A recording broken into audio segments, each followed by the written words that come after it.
नमस्कार दोस्तों, मैं हूं आपका दोस्त। और आज हम श्रीमद् भगवद गीता के 10वें अध्याय विभूति योग का रहस्य खोलेंगे। मुझे अक्सर लगता है जैसे जैसे गीता आगे बढ़ती है, श्री कृष्ण हर अध्याय में अपने एक नए रूप, नई गहराई और नई सहजता के साथ सामने आते हैं। 10वां अध्याय तो जैसे खुद भगवान की डिवाइन पर्सनालिटी का परिचय है।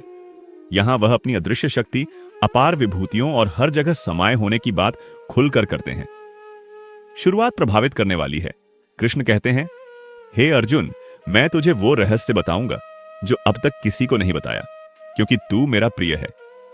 अब सोचिए, खुद भगवान ये कहें कि वे सिर्फ हमें अपना दिल खोलने जा रहे हैं। क्या खास बात हो सकती है?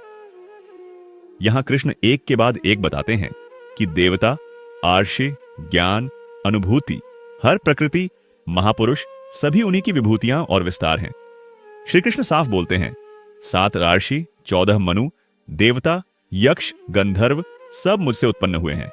मेरा संकल्प ही सृष्टि की नींव है। मुझे इससे एक प्रैक्टिकल इंसाइट मिलता है। हमारी हर उपलब्धि, हुनर, प्रकृति में दिखने वाली हर खूबसूरती, अच्छाई या यहां तक कि चुनौतियां भी उसी ब्रह्म शक्ति की अलग अलग झलकियां हैं। कृष्ण बार बार मैं शब्द का इस्तेमाल करते हैं, पर उसमें अहंकार नहीं, बल्कि वो यूनिवर्सल होकर अपने आप को सब में समझाना चाहते हैं। जैसे मैं सभी के हृदय में बैठा आत्मा हूं, मैं सबका आदि, मध्य और अंत हूं। माता, पिता, यश, विद्या, तेज, ताजगी, वीरता सब मैं ही हूं। अब इस अध्याय के बीच में कृष्णा विभूतियों की एक अद्भुत श्रृंखला गिनाते हैं। अरुंधति तारे की तरह सब कुछ जो चमकदार, अनोखा, प्रेरक या शक्तिमान है, वो सब श्री कृष्ण की अपनी झलकियां हैं। वो कहते हैं, पेड़ों में पीपल, ऋषियों में नारद, पर्वतों में हिमालय, नदियों में गंगा, सेनापतियों में स्कंद, ब्राह्मणों में बृहस्पति, गंधर्वों में चित्ररथ। थोड़ा सोचिए, जो भी आपको नेचुरली इंप्रेसिव, अच्छा, ऊर्जावान या दुनिया के लिए प्रेरक लगे, उसके पीछे भी कृष्ण की वही महाशक्ति है। यहां मेरे लिए सबसे स्ट्राइकिंग बात यह है, कृष्ण हर चीज के भीतर छिपे बेस्ट या प्रेरक तत्व की ओर ध्यान खींचते हैं। जैसे बोलने में ओम, महीनों में मार्गशीर्ष, रथुओं में वसंत, पवित्रता में गंगा, शब्द में श्रेष्ठता, युद्ध में विजय, बुद्धिमानों में मौन। दूसरे शब्दों में, जहां जहां कुछ अलाइवनेस, ऊंचाई, सात्विकता दिखे, उसे मान लो वहां वही परम शक्ति काम कर रही है। श्री कृष्ण फिर कहते हैं, ज्ञानियों की बुद्धि, वीरों का बल, जीतने वालों की विजय, न्यायप्रियता और निश्चल विश्वास ऑल ओरिजिनेट फ्रॉम मी। मतलब आप किसी भी क्षेत्र का उदाहरण ले लो, कोई अच्छा काम, कोई खूबसूरत कलाकार, कोई अमेजिंग खोज या कोई महान इंसान, श्री कृष्ण खुद कहते हैं, वो भी मेरा रूप है। अब अर्जुन थोड़ा वंडर में है और पूछते हैं, भगवान, आपके इन असंख्य रूपों और विभूतियों को आखिर मैं कैसे पहचानूं? यहां कृष्ण कहते हैं, जो भी बद्धा, सुंदर, ताकतवर, शांत, उज्जवल या उत्तम लगे, समझ जाना उसमें मेरी महिमा झलक रही है। पर यह बस शुरुआत है, मेरा विस्तार अनंत है। यहां मुझे बार बार महसूस होता है, श्री कृष्ण जिन विभूतियों की लिस्ट दे रहे हैं, वो बस मैथोलॉजी या इतिहास नहीं।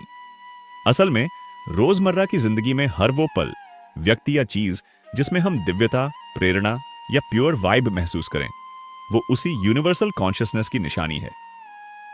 कृष्ण कहते हैं कि इसमें अहंकार नहीं, बल्कि प्रेम, एकता और समर्पण है। सृष्टि के हर एटम, टैलेंट या वंडर में मैं ही मौजूद हूं। अब प्रैक्टिकल तरीके से देखें, अगर आप किसी दिन दुखी, थके या अलोन महसूस करें, तो बस अपने आसपास देखिए। अच्छा संगीत, चाय की खुशबू, दोस्ती की वार्मथ, प्रेरणादायी शब्द, कोई अच्छा विचार, यह सब विभूति योग का हिस्सा है।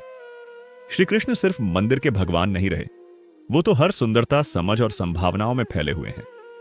मुझे लगता है यह सोच बहुत अपलिफ्टिंग और लिबरेटिंग है, क्योंकि वो हर चीज में पॉजिटिविटी तलाशने का नजरिया दे देती है।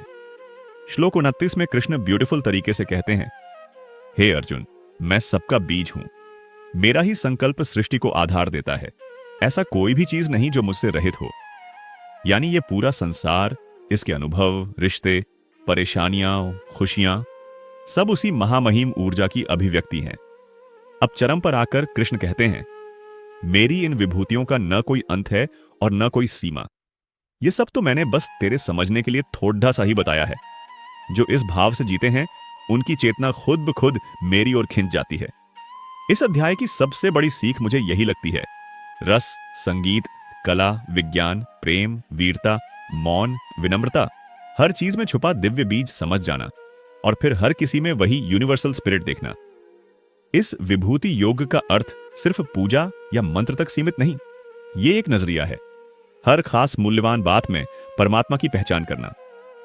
श्री कृष्ण बार बार एम्फसाइज करते हैं, अर्जुन, जो केवल बाहर से मुझे ढूंढता है वह कभी मुझे पूरा नहीं जान सकता। जो भीतर हर चीज, हर अनुभव में मुझे महसूस करता है, वही सच्चा भक्त है। इस तरह 10वां अध्याय सकारात्मकता, ग्रेटिट्यूड और वंडर से भर देता है, क्योंकि जब हर जगह वही शक्ति दिखने लगे तो जीवन कम संघर्षपूर्ण और ज्यादा उत्सवमय लगने लगता है। जीवन की साधारणता में भी प्रभु की विशेषता और विशेष में प्रभु की सरलता पहचाननी है। हर दिन खुद से पूछ सकते हैं, आज मैंने कहां कहां प्रभु की विभूति देखी। अंत में कृष्ण का यह संदेश है, मुझे विखंडित मत सोच, हर अच्छे, सुंदर, अद्वितीय अनुभव में मेरा अंश पहचानो। अपने जीवन की हर प्रेरणा को हमारी दोस्ती, भक्ति और आत्मीयता से जोड़ो। तो साथियों, गीता का 10वां अध्याय विभूति योग हमें यह याद दिलाता है कि जीवन में जहां भी कोई वर्ग, कोई ऊंचाई, कोई खूबसूरती, कोई प्रेरणा दिखे, वह सिर्फ बाहर नहीं, भीतर भी उसी ब्रह्म का विस्तार है। सारी दुनिया, सारा अनुभव और हम खुद, सब उसी अनंत आनंदमय दिव्य ऊर्जा के रंग हैं। जय श्री कृष्ण।